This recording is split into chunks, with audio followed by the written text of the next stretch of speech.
दोस्तों, अगर आप मेरे चैनल पर आए हैं तो कृपया चैनल को सब्सक्राइब करने के साथ साथ बेल आइकन पर क्लिक करके ऑल पर क्लिक कर देना जी। नमस्कार दोस्तों, हमारे चैनल में आप सभी का स्वागत है।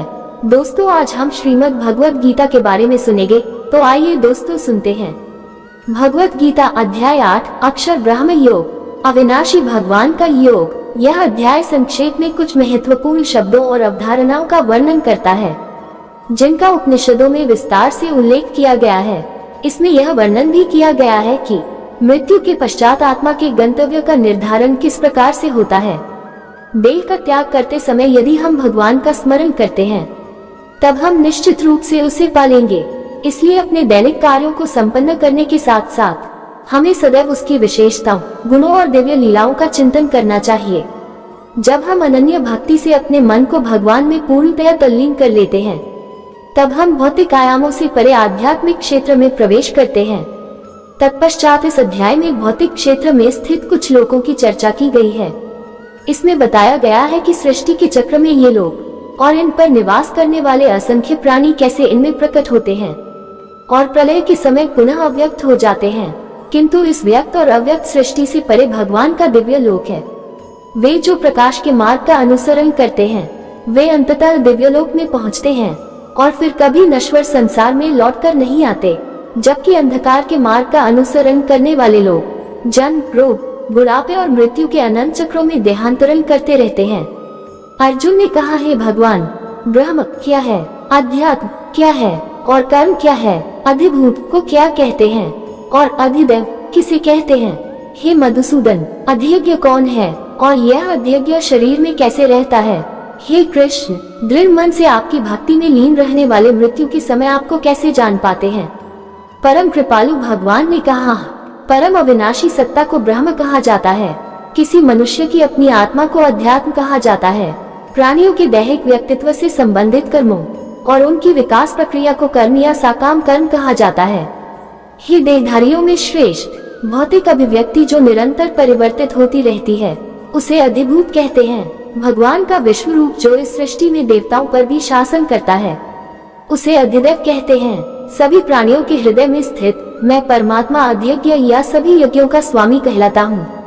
वे जो शरीर त्यागते समय मेरा स्मरण करते हैं वे मेरे पास आएंगे। इस संबंध में निश्चित रूप से कोई संदेह नहीं है। हे कुंती पुत्र, मृत्यु के समय शरीर छोड़ते हुए मनुष्य जिसका स्मरण करता है वह उसी गति को प्राप्त होता है, क्योंकि वह सदैव ऐसे चिंतन में लीन रहता है। इसलिए सदा मेरा स्मरण करो और युद्ध लड़ने के अपने कर्तव्य का भी पालन करो। अपना मन और बुद्धि मुझे समर्पित करो, तब तुम निश्चित रूप से मुझे पालोगे, इसमें कोई संदेह नहीं है।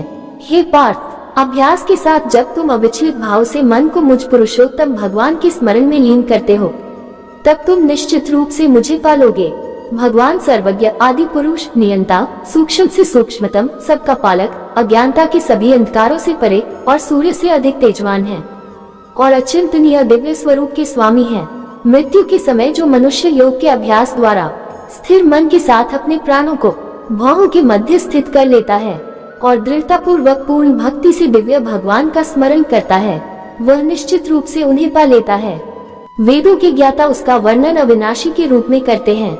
महान तपस्वी ब्रह्मचर्य व्रत का पालन करते हैं और उसमें स्थित होने के लिए सांसारिक सुखों का त्याग करते हैं। मैं तुम्हें इस मुक्ति के मार्ग के संबंध में संक्षेप में बताऊंगा। शरीर के समस्त द्वारों को बंद कर मन को हृदय स्थल पर स्थिर करते हुए और प्राण वायु को सिर पर केंद्रित करते हुए मनुष्य को दृढ़ यौगिक चिंतन में स्थित हो जाना चाहिए। जो देह त्यागते समय मेरा स्मरण करता है और पवित्र अक्षर ओम का उच्चारण करता है वो परम गति को प्राप्त करेगा।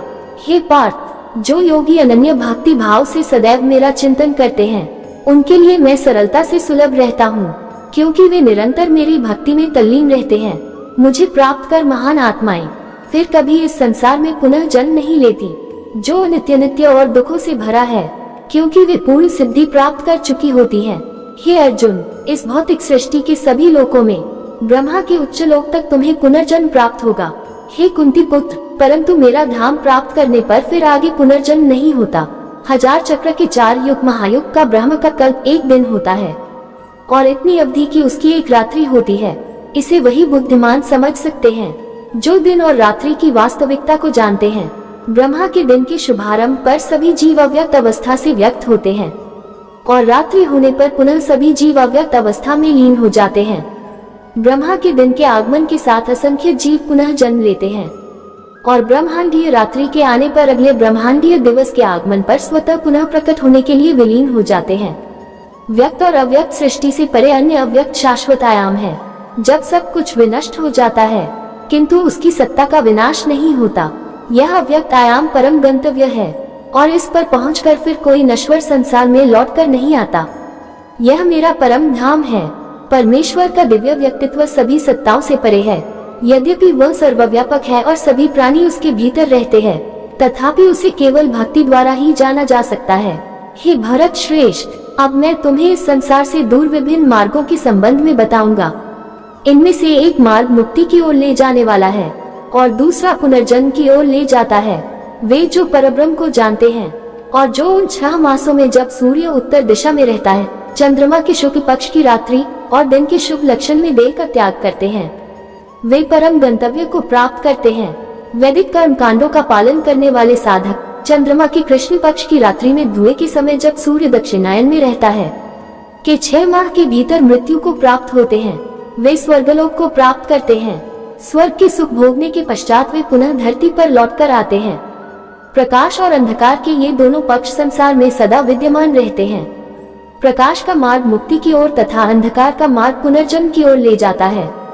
हे पार्थ, जो योगी इन दोनों मार्गों का रहस्य जानते हैं वे कभी मोहित नहीं होते, इसलिए वे सदैव योग में स्थित रहते हैं। जो योगी इस रहस्य को जान लेते हैं वे वेदाध्ययन, तपस्या, यज्ञों के अनुष्ठान और दान से प्राप्त होने वाले फलों से परे और अधिक लाभ प्राप्त करते हैं। ऐसे योगियों को भगवान का परमधाम प्राप्त होता है। उम्मीद करते हैं दोस्तों आपको ये श्रीमद् भगवत गीता से संबंधित विचार सुनने में अच्छे लगे होंगे। दोस्तों अगर आपको विचार अच्छे लगे हैं तो कृपया चैनल को सब्सक्राइब जरूर करें। इसी अध्याय के साथ विदा लेते हैं। कल फिर इससे संबंधित विचार लेकर हाजिर होंगे। तब तक सभी दोस्तों को जय श्री कृष्ण जी।